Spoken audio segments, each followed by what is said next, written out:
فيلم عندما تحب المرأة، الفيلم اللي أشادت بيه الصحافة. بداية الثنائي آسيا داغر وأحمد جلال سنة 33. عندما تحب المرأة تضحي في سبيل حبها. موضوع فيلمنا كان ثالث إنتاج لصانعة السينما آسيا داغر، كان أول فيلم ليها غادة الصحراء كمنتجة مع المخرج وداد عرفي سنة 29 حلقة 17. تاني إنتاج كان فيلم واغظ الضمير مع إبراهيم لاما سنة 31 حلقة 25. ثالث فيلم ليها كان عندما تحب المرأة، اللي أسندت فيه التأليف والإخراج للصحفي والكاتب والممثل والمخرج السينمائي أحمد جلال، صاحب مدرسة في الإخراج السينمائي.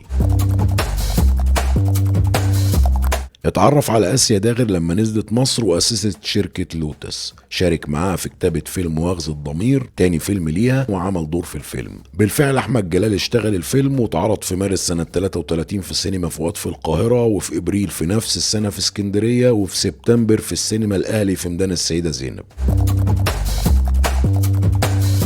قصة الفيلم علاقة بتحصل ما بين أمينة وشاب بتفشل في النهاية. أمينة بتحمل منه وهو بيسيبها، بتولد الطفل مراد اللي بتسيبه أمينة مع أم إبراهيم الست اللي بتثق فيها إنها هتكتم سرها. أمينة بتروح تتجوز من هاشم اللي بيحبها وما يعرفش حاجة عنها. الطفل مراد لما بيكبر شوية أم إبراهيم بتبعته يتعلم في أوروبا. مراد بيكبر وبيبقى راجل، وهو راجع مصر على باخرة بيتعرف على نادية، بيقع في حبها وما يعرفش إنها نصابة بتساعد أخوها المجرم رمزي في جرايمه. بتدور الاحداث، مراد بيتهم في جريمه قتل، وفي الاخر ناديه بتعترف ان هي اللي شاركت اخوها في جرايمه، ومراد بيطلع براءه.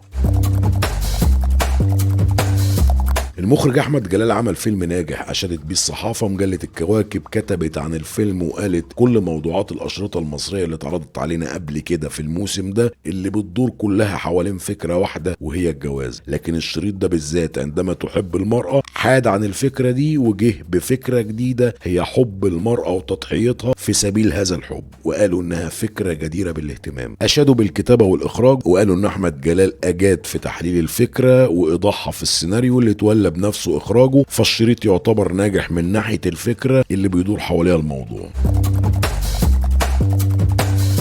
مصور شركة التمثيل والسينما لا بأس بيه أشادوا بدور آسيا في الفيلم، وقالوا لو ما كانش فيه إلا المشهد الأخير ليها وهو اعترافها بالجريمة ده يكفينا. أشادوا بدور الممثل يحيى فهمي اللي كان عامل دور مراد، قالوا عن الأستاذ أحمد جلال إن هو أجاد دوره. الممثل منير فهمي اللي عمل دور هاشم اللي اتجوز أمينة أم مراد برضه أجاد دوره. أشادوا بدور ماري كوين اللي عمل الدور عايدة في الفيلم. فيلم عندما تحب المرأة هو بداية التشكيل الثنائي الناجح ما بين آسيا وأحمد جلال، واللي كان ليه دور كبير في صناعة السينما المصرية. تابعونا.